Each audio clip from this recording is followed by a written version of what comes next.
С вами канал «Фронтовая кинолетопись», и сегодняшний выпуск посвящен штурму Ржева войсками 30-й армии генерала Лелюшенко на заключительном этапе первой Ржевско-Сычевской операции. В сюжете использована уникальная хроника, снятая фронтовыми кинооператорами. В 6 часов утра 24 августа 1942 года после артподготовки 30-я армия перешла в наступление. 26 августа в ходе тяжелых боев на подступах к Ржеву наши войска овладели мощными узлами сопротивления Галахова и Тимофеева.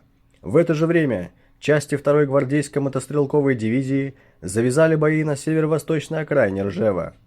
Части 375-й и 220-й стрелковых дивизий встретили сильное огневое сопротивление в районе военного городка. Захватили 10 каменных домов, но развить успеха не смогли.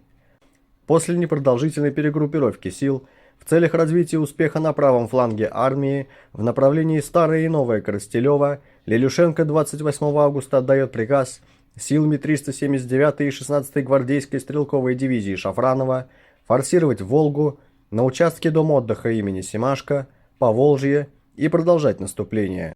Под прикрытием дымовой завесы штурмовые группы захватили плацдармы и закрепились восточнее Знаменское. В течение дня немцы трижды пытались контратаковать, но все атаки были отбиты.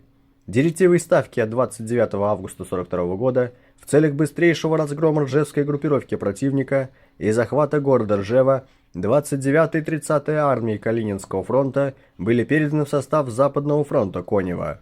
Непосредственно штурм города возлагался на 30-ю армию, которая на 30 августа 1942 года имела в своем составе 12 стрелковых дивизий, 1 стрелковую, 6 танковых бригад, 13 артиллерийских и минометных полков общей численностью до 70 тысяч человек.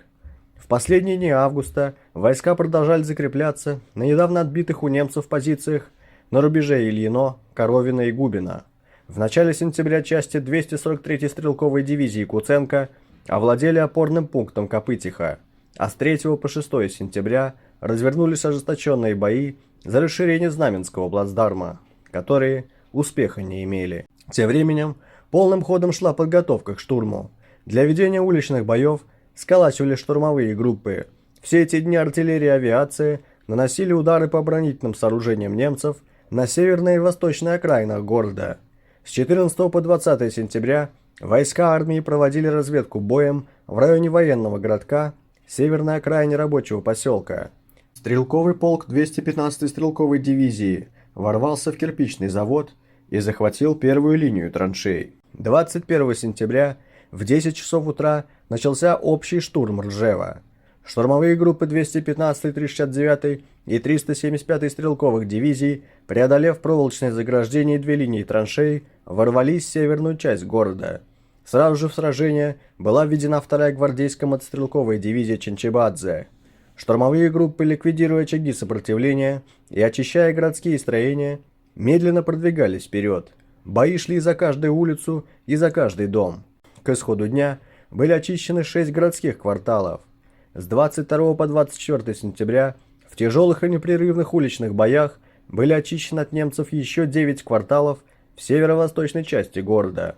Взятие Ржева ожидалось со дня на день, и в расположении 30-й армии даже разрешили приехать личному представителю президента США Рузвельта Уэндаллу Вилки.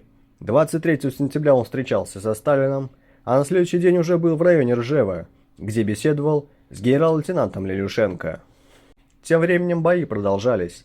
Немцы оказывали ожесточенное сопротивление, ежедневно контратаковали при поддержке танков, и на ряде участков им удалось потеснить наши передовые подразделения, но вернуть северо-восточные кварталы Ржева немцам не удалось.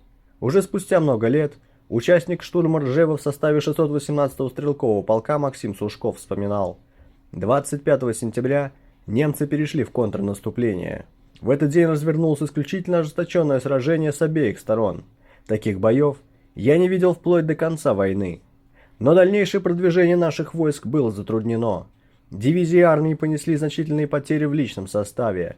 Артиллерия имела весьма ограниченные запасы боеприпасов, а осенняя распутица затрудняла боевые действия и подвоз всех видов материального обеспечения. На 28 сентября 1942 года всего было освобождено 18 кварталов Ржева. Все дома в них были полностью разрушены. 1 октября 30-я армия получила приказ перейти к обороне с задачей удержания рубежа по северному берегу реки Волга. На этом первая Ржевско-Сычевская операция была завершена. В ходе операции советские войска сумели продвинуться на запад на 40 километров, освободили город Зубцов и поселок Карманово, ликвидировали плацдарм на левом берегу Волги, но поставленных целей не достигли. Тем не менее были обескровлены, готовившиеся к переброске на Сталинградское направление, 3 танковые и несколько пехотных дивизий из группы армий «Центр». Кроме того, в качестве резервов под Ржев были переброшены 12 немецких дивизий с других участков фронта, в том числе и с юга. Одним из основных итогов операции стали срыв замысла операции «Вильбер-Винд» на Сухиническом выступе, а также предотвращение дальнейшего наступления из района Демянска и Ржева с целью уничтожения основных сил Северо-Западного и Калининского фронтов. С начала августа по 1 октября 1942 года безвозвратные потери 30-й армии в ходе операции составили более 32 тысяч человек. 16 немецких дивизий лишились более половины личного состава. При разборе причин неудачи операции и действия всех родов войск подверглись критике. В отчетах оперативного отдела штаба армии отмечалось: командиры полков и батальонов направляли свои подразделения в лоб или в огневые мешки. Боевые порядки строились сгущенно, опасаясь, что вторые эшелоны не успеют вовремя втянуться в бой в нужный момент, и держали их в зоне артиллерийского и минометного огня. Опыт неудачных действий пехоты при наступлении летом-осенью 1942 года был учтен при разработке нового боевого устава пехоты Красной Армии. По накалу и ожесточенности бои в районе Ржева в те дни сравнивались с сталинградскими. Военный корреспондент Илья Оренбург, бывший в Ржеве в сентябре, в своих воспоминаниях отмечал: «Мне не удалось побывать у Сталинграда, но Ржева я не забуду. Может быть, были наступления, стоившие и больше человеческих жизней, но не было, кажется, другого столь печального. Неделями шли бои за 5-6 обломанных деревьев, за стенку разбитого дома да крохотный бугорок. Наши заняли аэродром, а военный городок был в руках немцев. В штабах лежали карты с квадратами города, но порой от улиц не было и следа. Вечная память павшим в боях за свободу и независимость нашей Родины».